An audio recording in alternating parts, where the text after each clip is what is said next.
نحمده ونصلي على رسوله الكريم اما بعد اعوذ بالله من الشيطان الرجيم بسم الله الرحمن الرحيم الا لله الدين الخالص صدق الله العظيم وصدق النبي الرؤوف الامين. انتہائی واجب الاحترام بادران طریقت و تصوف، السلام علیکم ورحمۃ اللہ وبرکاتہ. اللہ تعالیٰ رب العزت کا لاکھ لاکھ شکر ہے، اس نے ہمیں ایک ایمانی اور روحانی نسبت کے تحت جمع ہونے کی توفیق عطا فرمائی. آیہ مقدسہ جو میں نے تلاوت کرنے کی سعادت حاصل کی، اس میں اللہ رب العزت فرماتے ہیں کہ خبردار ہو جاؤ، اللہ کے لیے خالص ہی دین ہے. یعنی اللہ رب العزت کی ہاں جس دین کی قدر ہے وہ کلی طور پر نور اخلاص سے منور ہو اور اسی کے لیے ہو. حق سبحانہ و تقدس کے ما سوا کہ عشق و محبت کا اس میں کوئی شائبہ نہ ہو اور نہ اس میں کسی کا گزر ہو. سبحان اللہ. تو جس طرح اسلام میں شرک ظاہریہ سے دوری کا حکم ہے، اسی طرح باطنی الہوں اور شرک خفی سے بھی دور رہنے کا حکم ہے. اور یہ جس طرح شریعت ظاہری الہوں، ظاہری معبودوں کی غلامی سے انسان کو دور کرتی ہے، ایک وحدہ لا شریک ذات کی برگاہ کی طرف متوجہ کرتی ہے. اسی طرح یہ تصوف، یہ طریقت، یہ باطنی اور روحانی شرک اور باطنی معبودوں کی غلامی سے انسان کو آزاد کر دیتی ہے، یہ طریقت اور یہ تصوف. تو آج مراتب فنا پر ہم گفتگو کریں گے. یعنی فنا کی وضاحت اس دن ہو گئی تھی. سادہ لفظوں میں فنا کی تعریف یہ ہے کہ فنا سے مراد اللہ تعالی رب العزت کی ہستی کے شہود کے غلبہ کی وجہ سے اللہ رب العزت کے ما سوا کو بھول جانا، یہ فنا کہلاتا ہے. یعنی ما سوا میں تمام کافرین، ملحدین، غیر مومنین لوگ شامل ہیں، اور مخلوق کے جتنے رجحانات ہیں وہ اس میں شامل ہیں. حرص، لالچ، طمع، نفس پرستی، دنیا پرستی، یہ ساری چیز میں شامل ہے.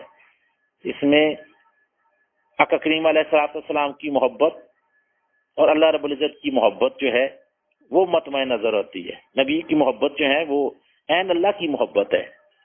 نبی کی ذات جو ہے وہ معلیٰ میں آتی ہے. اللہ کی محبتوں کے ساتھ نبی کی محبت جڑی ہوئی ہے. نبی کی ذات کو آج جو ہیں وہ گمراہ لوگ جو ہیں وہ غیر اللہ میں شامل کر دیتے ہیں. نبی کی محبت غیر اللہ میں نہیں ہے. نبی کے نام کو اللہ رب العزت نے کلمہ میں اپنے نام کے ساتھ، نماز میں نام کے ساتھ، قرآن میں اپنے نام کے ساتھ رکھا ہے. تو نبی کی محبت ہی زینہ ہے اللہ رب العزت کی محبت کا. تو نبی کے وجود میں ہی فنا ہو کر اللہ کی برگاہ کی فنائیت حاصل ہوگی. تو یہ تفریق جو ہے، جو لوگ نبی کی ذات سے دور کرتے ہیں، وہ اہل سنت و جماعت کے عقائد سے وہ لوگ دور ہیں.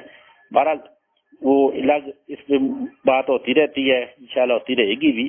تو بات یہ مراتب فنا کو سمجھنے کے لیے یہ چیز ایک ضروری ہے کہ روح کو اللہ رب العزت کی برگاہ کے ساتھ ایک خصوصی قرب حاصل تھا، لیکن اس کی ترقی، اس کا عروج صرف اسی صورت میں ممکن تھا کہ اس کو جسم کے ساتھ ملحق کر دیا جائے. اسی وجہ سے اس کو جسم کے ساتھ ملحق کر دیا گیا اور اس کو جسم کی کمال درجے کی محبت رکھ دی گئی. اسی وجہ سے تو تمام اور اعلیٰ درجے کی لطافت کے باوجود جو یہ روح ہے نا، ربوب ظلمانی یعنی جسم میں گم ہو گئی، اور جسم میں خود کو فنا کر دیا. یہی وجہ ہے کہ انسان جو ہے اپنی جان کو بہت چاہنے والا ہوتا ہے، اس میں اس کا جسم بھی ہوتا ہے، اس کی روح بھی ہوتی ہے. بہرحال یہ اللہ رب العزت کے لیے خالص توحید پر قائم ہونا اور اس کے عبادات کا جو ہے وہ کلیتاً جو ہے وہ اللہ ہی کے لیے ہونا، جیسا کہ میں نے آیت مقدسہ کے اندر وہ بیان ہوا ہے اور بیان کیا ہے. فرمایا الا للہ الدین الخالص، اللہ کے ہاں جس دین کی قدر ہے، جس ایمان کی قدر ہے، جس اسلام کی قدر ہے، جس دین کی قدر ہے، وہ خالص ہونا چاہیے، اور ظاہری شرک کی لدغیوں سے بھی پاک ہونا چاہیے اور باطنی شرک کی غلاظتوں سے بھی پاک ہونا چاہیے. فرمائے نا قل اللہ ثم ذرہم، کہو اللہ ہی ہے، تو پھر کیا ثم ذرہم، پہ سب کو چھوڑنا ہے، سب غیر اللہ سے دوری اپنانی ہے. اچھا، تو یہ کس طرح روحانی سفر میں ہوگی؟ جو کہ اللہ رب العزت کی معرفت، اللہ رب العزت کی قرب، اللہ رب العزت کی محبت کا جو سفر ہے، اس میں پہلی فنا جو ہوتی ہے وہ اس کا جو پہلا مرتبہ ہے آج ہم بیان کرتے ہیں، وہ فنا جسمی ہے. یعنی فنا جسمی کا مطلب یہ ہے کہ وہ روح جس نے جسم کے ساتھ محبت کا رشتہ قائم کر رکھا ہے، اس کو جسم کو بھول جائے. روح کا جسم کو بھول جانا ہی فنا جسمی ہے. یعنی وہ عالم سفلی جو ہے، دنیا میں آ کے جسم کے ساتھ اس کا گرویدہ ہو جانا، اس سے وہ پھر اپنے اصل کی طرف، عالم بالا کی طرف جو ہے وہ اللہ رب العزت کی قربتوں کی طرف وہ سفر کرے، اور اس پر جو ہے وہ پرانی اللہ کی محبت کا غلبہ آ جائے، اور نئی پیدا شدہ دوستی جو اس کی جسم کے ساتھ ہوگی تھی جی، اس کو جو ہے وہ چھوڑے. اور جب جسم کے ساتھ اس کو مکمل نسیان میسر آ جائے تو جسم کی محبت کا اثر اس سے ختم ہو جائے، تو اس کو جو ہے فنا جستی کا نام دیا جاتا ہے. اسی وجہ سے فرمایا کہ خطوطان وقد وصلتا، دو قدم ہی ہیں بس تم پھر اللہ رب العزت کی طرف واصل ہو گیا. یعنی ایک قدم یہ ہے فنا جسمی ہے، اور آگے پھر دوسرا قدم آگے بیان کرتے ہیں، وہ فنا روحی ہے. یعنی اللہ رب العزت کسی بندہ مومن کو فنا جسمی کے مرتبہ سے آگے گزار دیں تو پھر کیا ہوتا ہے، آدمی خود روح کے وجود اور اس روح کے توابع کو بھی بھولنا شروع کر دیتا ہے، اور آنن فانن یہ بھول بھی بڑھتی چلی جاتی ہے، یہاں تک کہ آدمی پر اپنے آپ کو بالکل ہی بھلا دینے کی کیفیت آ جاتی ہے. یعنی اللہ رب العزت جو کہ واجب الوجود ذات ہے، ہمارا معبود و محبوب حقیقی ہے، کہ اس کے شہود کے علاوہ کوئی چیز باقی نہیں رہتی. اس نسیان کو فنا روحی کہا جاتا ہے. تو یہ دوسرا قدم ہے یعنی قربتوں کا. بہرحال اللہ تعالی رب العزت کے محض فضل و کرم سے ہی انسان کو یہ چیزیں حاصل ہوتی ہیں، اور مرشد کامل کی نگرانی میں ہی یہ چیزیں جو ہیں وہ عطا ہوتی ہیں. ورنہ اس سفر میں جو ہے لوگ اپنا ایمان ضائع کر بیٹھتے ہیں، جو خود بخود یا کسی ناقص کی نگرانی میں چلتے ہیں. بہرحال اللہ رب العزت کا فضل کرم شامل حال ہو تو تیسرا مرتبہ جو ایک ولی کا ہوتا ہے وہ فنا قلبی کا ہوتا ہے. یعنی فنا قلبی یہ ہے، قلب جسے حقیقت جامعہ سے بھی تعبیر کیا جاتا ہے، تو وہ اس وقت روح کے تابع ہوتا ہے. لہذا جب وہ ترقی کر کے اپنے مقام سے روح کے مقام میں پہنچ گیا تو اسے بھی روح کی مطابقت میں ہی نسیان حاصل ہو گیا. یعنی قلب جو ہے وہ روح کی مقام کی طرف جب رخ کرتا ہے تو اس کو بھی اللہ رب العزت جو ہے پھر وہ فنا سے مشرف کر دیتے ہیں. اور یہ قلب کی اتباع، قلب جو ہے اتباع کرتا ہے، کس کی کرتا ہے جی؟ روح کی کرتا ہے. اور جو روح جو ہے وہ قلب کے لیے کیا ہے؟ ایک باپ کی حیثیت ہے. بہرحال آگے اللہ رب العزت کا جب فضل کرم شامل حال ہوتا ہے تو چوتھا مرتبہ آتا ہے فنائے نفس کا. نفس جو اللہ رب العزت فرماتے ہیں نا، ہمارے نفس سے بڑھ کر میری کائنات میں کوئی میری نافرمان چیز نہیں، میرے مقابلے میں آنے والی چیز نہیں، کوئی باقی چیز نہیں جی. تو نفس ہمارا جو ہے نا وہ بڑی سخت چیز ہے، تو اس کی فنا جو ہے انتہائی ضروری ہے. تو تزکیہ کے مقام میں نفس کو جو ہے وہ اس طرح ہوتا ہے کہ وہ نفس جو ہے وہ اس کی الگ ایک فنا ہوتی ہے، اور یہ اس وقت ہوتی ہے یہ وہ قلب جو نفس کی پیروی میں، وہ قلب جو روح کی پیروی میں آگے بڑھا تھا، اب جو ہے وہ نفس جو ہے وہ نفس اس طرح سمجھیں کہ وہ قلب کی پیروی کر رہا ہے. یعنی نفس کی حیثیت ایک ماں کی طرح ہے. نفس کی حیثیت جو ہے وہ کس کے لیے؟ قلب کی ایک ماں ہے. تو ماں کو جس طرح محبت ہوتی ہے نا اپنے بیٹے سے، اس طرح یہ نفس جو ہوتا ہے یہ بھی رجوع کرتا ہے قلب کی طرف.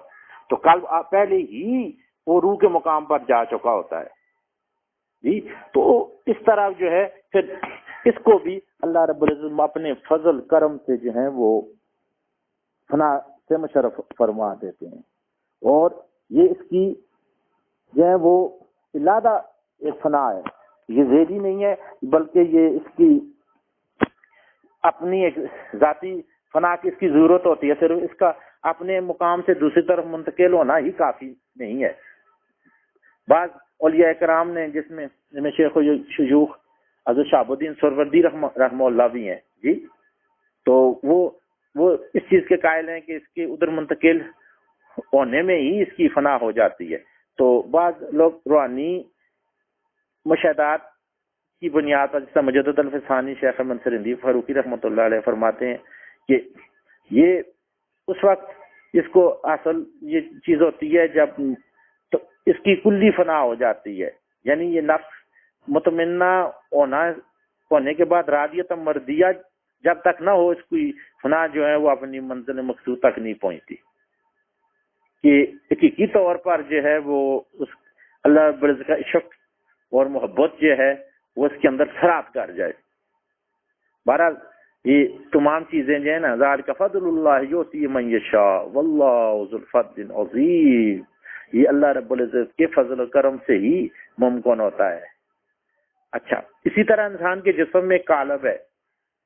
قالب وہ چار ذات ہیں، ہوا، آگ، پانی، مٹی جی. تو یہ ان چار اجزاء سے جو ہے یہ عبارت ہوتا ہے. یعنی قالب ایک جسم سے الگ چیز ہے، تو اس کے اندر انوارات کا سرات کرنا جی. یہ ایک تو ہے نا، پہلے قلب کی فنا ہوئی، یہ پہلے روح کی فنا ہوئی، پھر قلب کی فنا ہوئی جی. پہلے اعضاء تھے نا سارے، جسمانی جسم تھا پہلے، یعنی جسم سے معاملہ جو ہے وہ روح کی طرف گیا، روح سے معاملہ قلب کی طرف گیا، قلب سے معاملہ نفس کی طرف گیا. اب معاملہ جو ہے وہ قالب پر آ گیا ہے. ان اجزاء کے جوڑ ہے نا انسان کے وجود کے، ان کی طرف معاملہ بڑھ رہا ہے. اور یہ قالب کا مقام جو ہوتا ہے، اس کا دروازہ جو ہوتا ہے انسان کے سر کی چوٹی پہ ہوتا ہے، وہاں پہ توجہات کر کے جو ہے اس میں نور اولیاء کرام داخل کرتے ہیں. بہر اللہ رب العزت کا جب انتہائی فضل کرم شامل حال ہوتا ہے تو پھر اللہ رب العزت جو ہے یہ قلب کے اجزاء کو بھی فنا سے مشرف فرماتے ہیں جی. تو یہ خصوصی معاملہ ہوتا ہے، اس پہ بات کرنا بہت ہی دقیق ہے، مشکل ہے، اور اس کے اثرات ہی ہوتے ہیں جن کی طرف قرآن کے اندر جو ہے وہ اس طرح اشارہ آتا ہے کہ اللہ رب العزت جن لوگوں کو یہ قالب کی فنا سے مشرف فرماتے ہیں، فرمایا تقشعر من جلود الذین یخشون ربهم ثم تلین جلودهم وقلوبهم الی ذکر اللہ. جی ان کی جلدیں، وہ جلد جو ہے ان کے اندر خشیت آتا ہے، رونگٹے کھڑے ہو جاتے ہیں. یخشون ربهم ثم تلین جلودهم تقشعر من جلود اللہ. اور یہ ساری کیفیات جو ہوتی ہیں یہ قالب کی برکات سے ہوتی ہیں. جب قالب کو فنا کی دولت سے جو ہے مشرف کر دیا جاتا ہے تو حدیث مبارکہ میں اس طرف اشارہ ہے اذا رؤوا ذکر اللہ. اور یہ اکرام وہ ہوتے ہیں جب انہیں نظر پڑتی ہے تو رب یاد آ جاتا ہے. تو یہ اس کا حقیقی مطلب یہ ہے کہ ان کے وجود کے انوارات جو ہیں وہ قلب و روح اور لطائف اور قالب کی کیفیات کو بدل دیتے ہیں. جب کسی ولی اللہ کے سامنے انسان جاتا ہے تو وجود کی کیفیت بدل جاتی ہے. جس طرح نبی علیہ السلام کے وجود مبارک کے سامنے جب کسی کو سعادت ہوتی تھی تو اس کی کیفیت بدل جاتی تھی.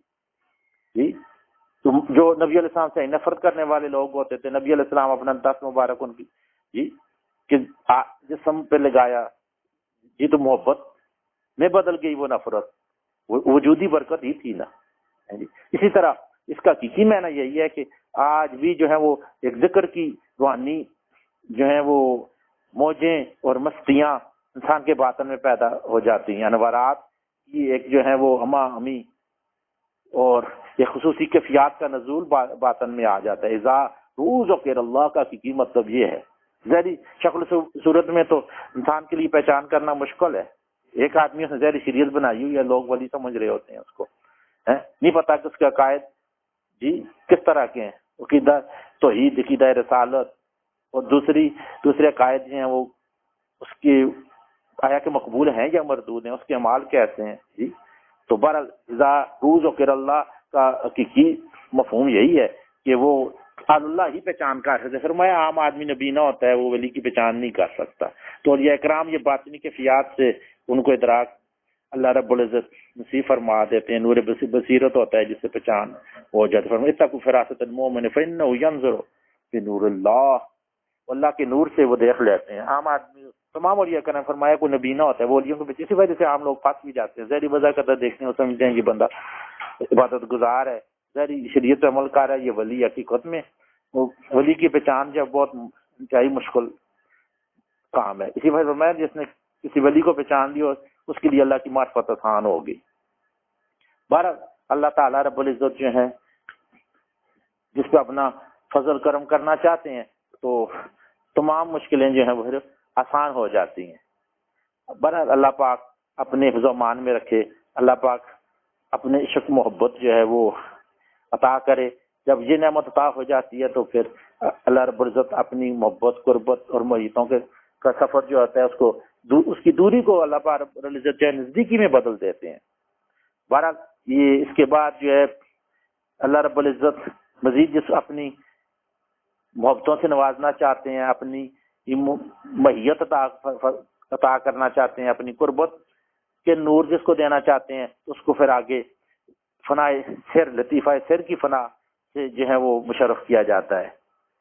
یہ قلب، روح یہ مقامات سے آگے ہے. ان تینوں سے یہ ہے، یہ جوارح سے بھی اوپر ہے جی مقام سر. اور یہ جو ہے سیدنا عیسیٰ علیہ السلام کے زیر قدم ہے. اس کی سر کی ولایت ہے سیدنا موسیٰ علیہ السلام کے زیر قدم ہے سر. اللہ عزت نے اس ولایت کے تحت ان کو اپنی قربتیں بخشی. یعنی اس میں محبیت، وہ اللہ رب العزت کے محب تھے نا، اس کا غلبہ ہوتا ہے. اور اللہ رب العزت یہ ہوگی چھٹی فنا. ساتویں فنا جو ہوتی ہے وہ خفی کی ہوتی ہے، لطیفہ خفی کی ہوتی ہے. یہ سینے کے اندر ہوتا ہے اور یہ عالم امر سے اس کا تعلق ہوتا ہے. اللہ رب العزت مزید اپنی محبتوں میں کسی کو آگے لے جانا چاہتے ہیں تو اس میں یہ ولایت جو ہے سیدنا عیسیٰ بن مریم روح اللہ کی ہے. ان کو اللہ رب العزت اس میں اپنی خصوصی قربت عطا فرمائے۔ اللہ رب العزت جو ہے اس ولایت کی فنا سے مشرف فرما دیتے ہیں۔ باقی فنا کے حوال جو ہیں وہ دوسری کسی موضوع پر ایک ایک فنا کا حال انشاءاللہ آئندہ کسی بیان میں برادران طریقت کے سامنے پیش کیا جائے گا کہ ہر لطیفہ کی کس طرح فنا ہوتی ہے، اس کے احوال کیا ہیں، وہ اللہ رب العزت کے کون سے انوارات سے، وہ آیا کہ وہ انوارات صفاتیاں ہیں، سمائیاں ہیں، شیونات ہیں، صفات میں سے کون سی صفات ہیں، ہر لطیفے کی فنا کا الگ ایک موضوع ہے۔ انشاءاللہ تعالی اللہ رب العزت نے ہمت دی اور توفیق دی تو وہ آواز بھی بیان کریں گے، تاکہ وہ ایک سرمایہ ہیں جو طریقت کے طالبین ہیں، یہ ان کا حق بنتا ہے کہ ان کے لیے آگے رہنمائی موجود ہو۔ اور یہ 8واں مرتبہ جو ہے فنا کا ہے وہ اخفا کی ولایت ہے، یعنی یہ ولایت جو ہے یہ آقا کریم علیہ السلام کا لطیفہ ہے، لطیفہ اخفا۔ اس کے انوارات کا رنگ سبز ہوتا ہے، اسی وجہ سے نبی علیہ السلام کی گنبد خضرا کا رنگ بھی سبز ہے۔ یہ اللہ رب العزت کی انتہائی قربتوں کا مقام ہے اخفا جی۔ یہ سینے میں اوپر درمیان میں یہ نبی علیہ السلام کی محبوبانہ ولایت ہے۔ بہرحال یہ سیر خفی اور اخفا کی ولایت جو ہے کسی حد تک جو ہے وہ دوسری ولایتوں کے اثر سے اس میں جو ہے وہ تبدیلی آ جاتی ہے جزوی طور پر۔ تو اللہ رب العزت مزید اس خاص اولیاء کرام پر اپنی خصوصی محبتوں کا عکس جب مرتب فرماتے ہیں تو ان ولایتوں میں انفرادی طور پر بھی فنا جو ہے وہ اس کے راستے متعین ہے، اولیاء کرام نے ان پہ گفتگو کی ہے۔ اولیاء کرام کو اللہ رب العزت نے ان فنا کے جو کی سیریں ہیں جی ان سے گزارا ہے، اور انہوں نے اس کے حوال جو ہیں وہ بیان کیے ہیں۔ عام آدمی کے لیے سمجھنا مشکل ہے کیونکہ یہ تو ایک مشاہداتی اور روحانی اور عالی چیز ہے جی، یہ سریری چیز تو نہیں ہے۔ بہرحال اللہ رب العزت جو ہے ہمیں اپنی محبت میں آگے بڑھنے کی ہمت اور توفیق عطا فرمائے۔ تو اللہ رب العزت کا لاکھ لاکھ شکر ہے، آج اس نے ہمیں اس موضوع پر بات کرنے کی ہمت اور توفیق عطا فرمائی۔ وما توفیقی الا باللہ العلی العظیم، صدق اللہ العظیم۔